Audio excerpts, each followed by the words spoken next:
السلام علیکم ناظرین، آپ دیکھ رہے ہیں پروگرام جواب درکار ہے۔ میں ہوں آپ کا میزبان علی عمران۔ ناظرین، آپ جانتے ہیں کہ شعبان المعظم کا مہینہ ایک ایسا مہینہ ہے جس میں شیعان اہل بیت کے 12ویں امام حضرت امام مہدی علیہ السلام کی ولادت ہوئی۔ 15 شعبان کا دن ہمارے لیے ایک بہت بڑی عید کا دن شمار ہوتا ہے۔ ہمارا یہ عقیدہ ہے کہ امام زمانہ علیہ السلام زندہ اور حاضر ہیں۔ یہ الگ بات ہے کہ ہم ان کے دیدار کی نعمت سے محروم ہیں اور آپ ہمارے ظاہری حواس سے پردہ غیبت میں ہیں۔ البتہ آپ کی یہ غیبت بعض لوگوں کے لیے آپ کے وجود میں شک و تردید کا موجب ہے، لہٰذا یہاں بجا طور پر یہ سوال اٹھتا ہے کہ آیا ہمارے پاس کوئی قرآنی دلائل اور ایسی آیات ہیں کہ جن کی روشنی میں آپ کے وجود کو ثابت کیا جا سکے؟ آج اس اہم موضوع پر گفتگو کے لیے ہمارے ساتھ موجود ہیں تحقیقی مجلہ سیمائی نور معرفت کے مدیر ڈاکٹر علامہ محمد حسنین صاحب۔ آپ نے حوزہ علمیہ قم اور مشہد سے درس خارج کی سطح تک اپنی دینی اور حوزی تعلیم حاصل کرنے کے ساتھ ساتھ تہران یونیورسٹی سے اسلامی فلسفہ اور حکمت میں PhD کی ڈگری حاصل کی ہے اور عرصہ دراز سے نور الہدیٰ ٹرسٹ کے ساتھ وابستہ ہیں۔ قبلہ میں آپ کو شکر گزار ہوں کہ آپ نے اپنا قیمتی وقت دیا۔ قبلہ میں تمہید باندھے بغیر آپ سے یہ دریافت کرنا چاہوں گا کہ ہمارا عقیدہ ہے کہ ہمارے 12ویں امام حضرت امام مہدی علیہ السلام کی ولادت 15 شعبان سن 255 ہجری بمطابق 29 جولائی 869 کو سامرا میں ہو چکی ہے۔ آپ اب زندہ ہیں اور حاضر ہیں اور اپنے وجود کے برکت سے دنیا کو فیض یاب فرما رہے ہیں، لیکن کچھ لوگ یہ نہیں مانتے۔ نہ ماننے والوں میں سے بعض تو یہ کہتے ہیں کہ آپ ابھی پیدا ہی نہیں ہوئے، آخری زمانے میں پیدا ہوں گے اور ظہور فرمائیں گے، اور بعض سرے سے آپ کے وجود اور ظہور دونوں کے منکر ہیں۔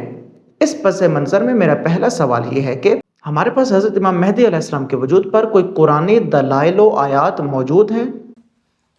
اعوذ باللہ من الشیطان الرجیم، بسم اللہ الرحمن الرحیم، الحمدللہ والصلاة والسلام علی رسول اللہ علیہ رسول اللہ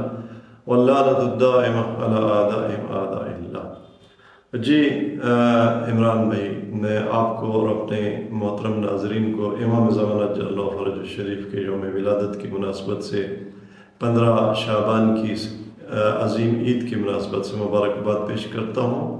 اور بالکل ہمارا یہی عقیدہ ہے جس کا آپ نے ابھی اعلان اور اظہار فرمایا۔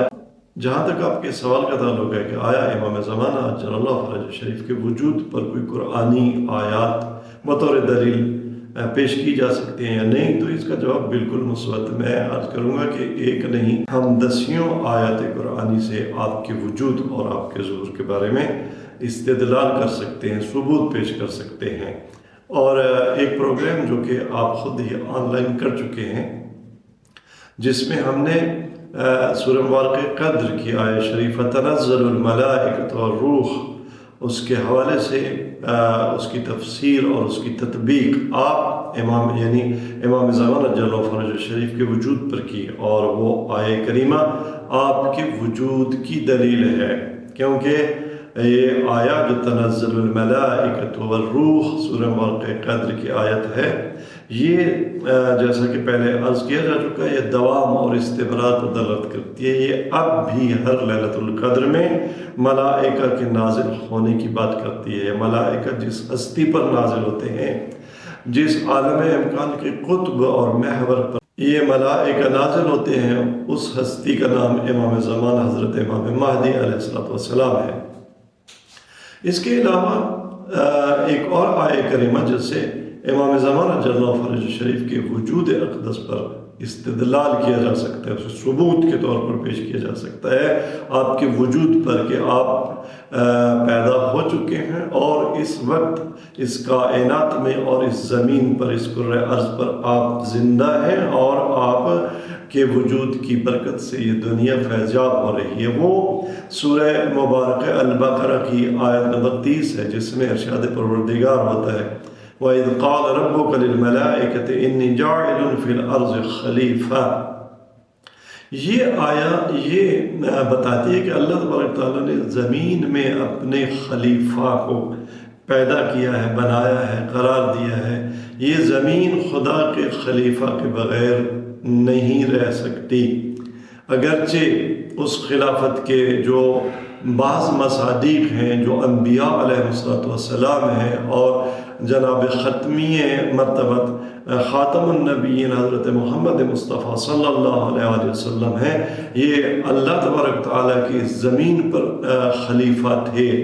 لیکن مقام نبوت اور ہے اور مقام خلافت اور ہے۔ خلافت الہیہ سے یہ عرض کبھی خالی نہیں ہو سکتی، اس لیے کہ یہاں پر کیا خداوند تبارک تعالیٰ نے ارشاد فرمایا، خداوند تبارک تعالیٰ نے ارشاد فرمایا کہ انی جاعل فی الارض خلیفہ، میں زمین میں خلیفہ بنا رہا ہوں۔ تو اس زمین پر ایک اللہ کے خلیفہ کا ہونا ضروری ہے، اور اس کو خلیفہ کا معیار بھی خداوند تبارک تعالیٰ نے بتا دیا، وہ کیسا ہونا چاہیے۔ خلیفۃ اللہ کون بن سکتا ہے؟ جو اپنے علم کی بنیاد پر، اپنے فضل کی بنیاد پر، اپنے کردار کی بنیاد پر، اپنی عصمت کی بنیاد پر،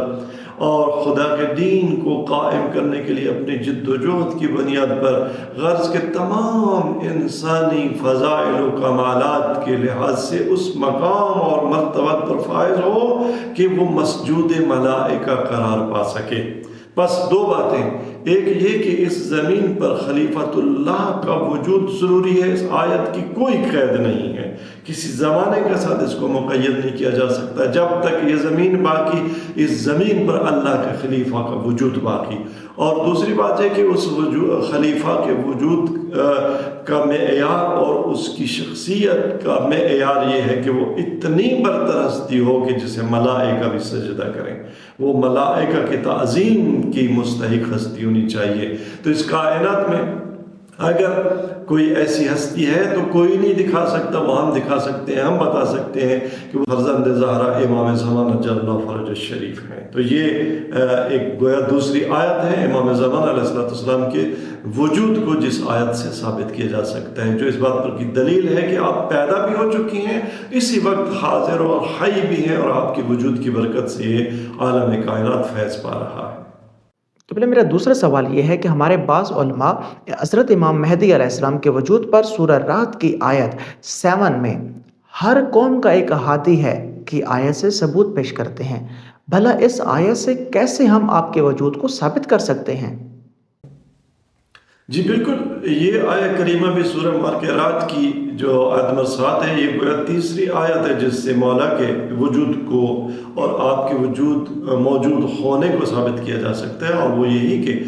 جب یہ آیت کریمہ نازل ہوئی انما انت منذر ولکل قوم حاد، تو بعض اصحاب نے پوچھا یا رسول اللہ یہ ہادی کون ہے؟ تو آپ نے فرمایا کہ انا المنذر، میں منذر ہوں، اور حضرت علی بن ابی طالب علیہ السلام کے شان اقدس پر آپ نے ہاتھ رکھ کر فرمایا کہ یا علی انت الہادی بکل یہتدی المہتدون من بعدی، اے علی میرے بعد ہادی آپ ہیں۔ جب تک سرکار رسالت آپ صلی اللہ علیہ وسلم موجود ہیں، آپ ہادی بھی ہیں، آپ منذر بھی ہیں، لیکن قرآن نے اگرچہ منذر کا کلمہ خود سرکار رسالت آپ صلی اللہ علیہ وسلم اور ختمی مرتبت کے لیے استعمال کیا، آپ خاتم المرسلین ہیں، آپ کے بعد نبی نہیں ہے، لیکن قرآن نے ہادی کے لیے ایک کلی معیار دیا، وَلِكُلِّ قَوْمٍ ہاد، ہر قوم کا ایک ہادی ہے۔ جب تک اس دھرتی پر قومیں ہیں ان قوموں کا ایک ہادی ہے، اور ایک یہ جو ہم کہتے ہیں ایک ہادی ہے، یہ الہی ہادی ہے، نہ ہر ہادی، یہ ضلالت اور گمراہی کی ہدایت کرنے والے کی بات نہیں ہو رہی۔ خدا تبارک تعالیٰ ایک ہادی برحق کی بات کر رہے ہیں کہ ہر قوم کے لیے ایک ہادی برحق ہے، اور ہادی برحق کا معیار یہ ہے کہ وہ کسی دنیاوی معلم کی بارگاہ کا پڑھا ہوا نہ ہو۔ افمن یہدی الی الحق احق ان یتبع امن لا یہدی الا ان یہدی، خداوند تبارک تعالیٰ نے سوال رکھا ہے کہ آیا وہ جو کسی بشری معلم کے پڑھائے بغیر ہدایت کرتا ہے، یعنی جو من لدن حکیم عزیز حکیم، جو خدا کی بارگاہ کا پڑھا ہوا ہے، یعنی جسے الہام ہوتا ہے اور خدا جس کا علم لدنی ہے، آیا وہ پیروی کے مستحق ہے کہ اس کی پیروی کی جائے، یا اس کی پیروی کی جائے تب تک کوئی ہدایت نہیں دے سکتا جب تک کہ کسی بشری معلم کے سامنے زانو تلمس خم نہ کر لے۔ یقیناً ہدایت اس ہادی کی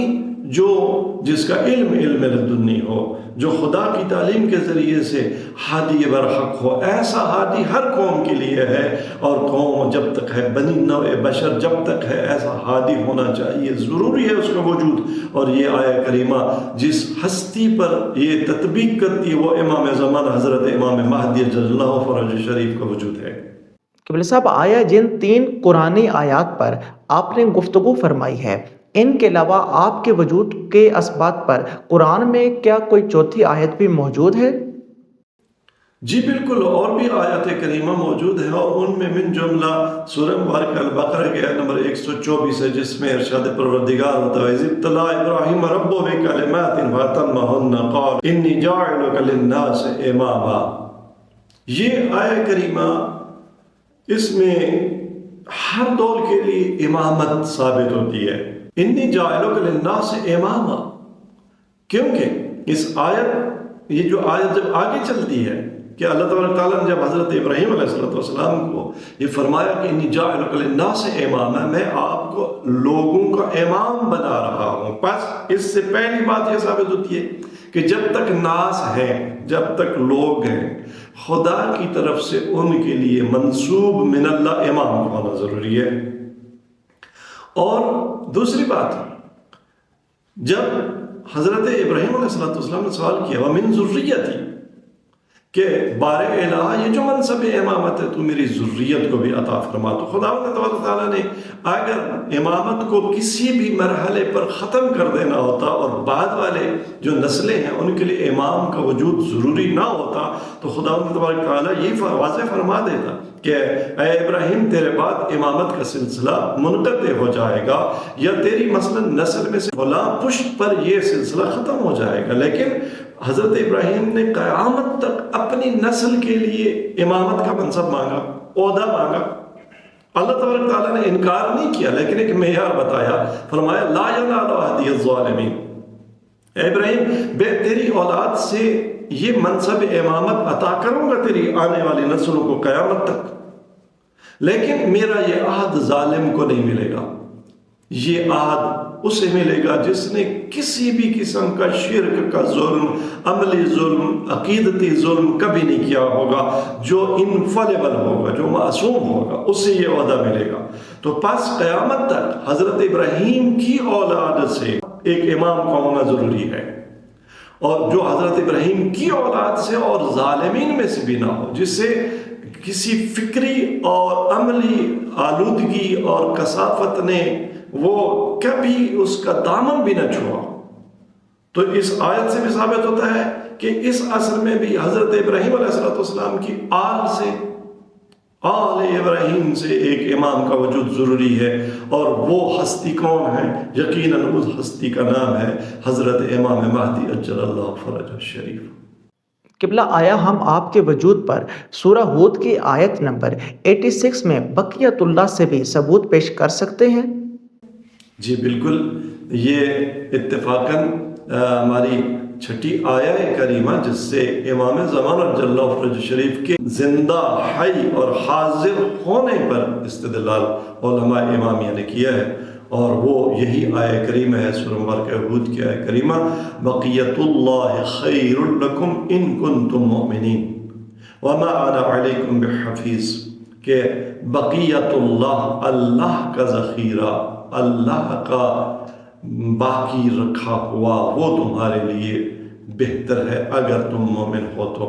اس آیہ کریمہ میں خدا تبارک تعالیٰ نے یہ جو بقیت اللہ کا کلمہ استعمال فرمایا، علماء فرماتے ہیں یہ بقیت اللہ کا معنی کیا ہے؟ اس کی دوسری عبارت اگر مترادف لائی جائے تو وہ یہ ہے کہ ما ابقاہ اللہ، بقیت اللہ یعنی جسے اللہ نے باقی رکھا ہے وہ تمہارے لیے بہتر ہے. اور یہ آیہ کریمہ اگرچہ حضرت شعیب علیہ السلام کی زبان سے بیان ہوئی ہے، لیکن ہمیں معلوم ہونا چاہیے کہ جتنے بھی مطالب حقہ اور ہدایات اور الہی وصیتیں اور احکامات وہ چاہے سابقہ انبیاء کی زبانیں بھی قرآن میں نازل ہوئے ہیں، وہ قرآن اور قیامت تک کے لیے، تمام آنے والے انسانوں کے لیے، اس میں کوئی فرق نہیں ہے کہ وہ کس نبی کی زبان سے جاری ہوں یا جبرائیل کی زبان سے جاری ہوں یا خود پیغمبر اکرم صلی اللہ علیہ وسلم کی زبان سے جاری ہوں، وہ احکام سب کے لیے، یہ حکم سب کے لیے ہے کہ اللہ کا ذخیرہ تمہارے لیے بہتر۔ اگر تم مومن ہو تو اللہ کا ذخیرہ کیا ہے؟ ما ابقاہ اللہ، اللہ تبارک تعالیٰ نے انبیاء بھیجے، اولیاء بھیجے، خاتم المرسلین حضرت محمد مصطفیٰ بھیجے، آپ صلی اللہ علیہ وسلم کے اوصیاء بھیجے، لیکن اس پورے سلسلہ ہدایت اور امامت اور نبوت میں سے ایک بقیت اللہ باقی ہے، جسے اللہ نے ابقاہ اللہ، خدا نے قیامت تک کے لیے بنی نوع بشر کی ہدایت کے لیے باقی رکھا ہوا ہے، اور وہ امام زمان اجل اللہ فرج شریف امام مہدی علیہ السلام ہے۔ لہٰذا اس آیہ کریمہ کی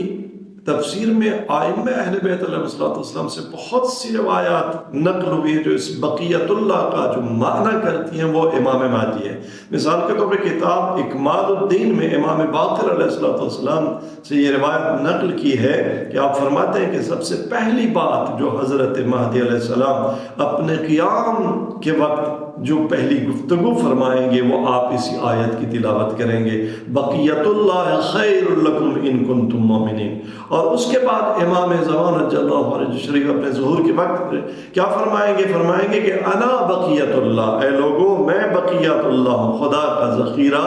کیا ہوا میں ہوں، اور تمہارے درمیان اس کا خلیفہ میں ہوں۔ اور جب یہ امام اعلان کریں گے تو امام باقر علیہ السلام فرماتے ہیں کہ اس کے بعد آپ پر لوگ سلام اس طرح سے کریں گے، کہیں گے السلام علیک یا بقیت اللہ فی ارضہ۔ تو یہ وہ آیہ کریمہ ان آیات میں سے ایک آیہ جو امام زمان علیہ السلام کے زندہ حی اور حاضر اور موجود ہونے پر دلالت کرتی ہے۔ قبلہ یہاں کہا جاتا ہے کہ اس آیت میں بقیت اللہ کا معنی حلال سرمایہ اور درآمد ہے، تو آپ کیسے بقیت اللہ کا معنی امام مہدی کر سکتے ہیں؟ جی بالکل، دیکھیں بھلا کس آیت کی تفسیر لوگوں نے اپنے عقیدے کو ثابت کرنے کے لیے نہیں کی، اور کیا کیا آیتیں ان کی تفسیر جو ہے اپنے مذہب اور مکتب کے مطابق نہیں کی۔ دیکھیں اس آیت کی تفسیر کے حوالے سے اور تمام قرآنی آیات کی تفسیر کے حوالے سے ہمیں ایک نقطہ جو قابل غور ہے اور اس پر توجہ دینی ہے، وہ یہی ہے کہ خداوند تبارک تعالیٰ نے آیتوں میں آیتیں رکھی ہیں، سیاق و سباق کچھ اور ہوتا ہے، درمیان میں خداوند تبارک تعالیٰ ایک اور حکم بیان کرتا ہے۔ یہ قرآن کی روش ہے، اور خداوند تبارک تعالیٰ نے بہت اہم احکام کو بعض دیگر احکام کے درمیان رکھا ہے۔ یقیناً اس میں خداوند تبارک تعالیٰ نے ہمارے ایمان اور ہمارے صداقت کا امتحان لیا ہے کہ ہم قرآن کی آیتوں کے ساتھ کتنا صادق ہیں۔ یہ جو آیہ کریمہ ہے سورہ مبارکہ ہود کی آیت نمبر 86، اس سے پچھلی آیات میں بلا شک و شبہ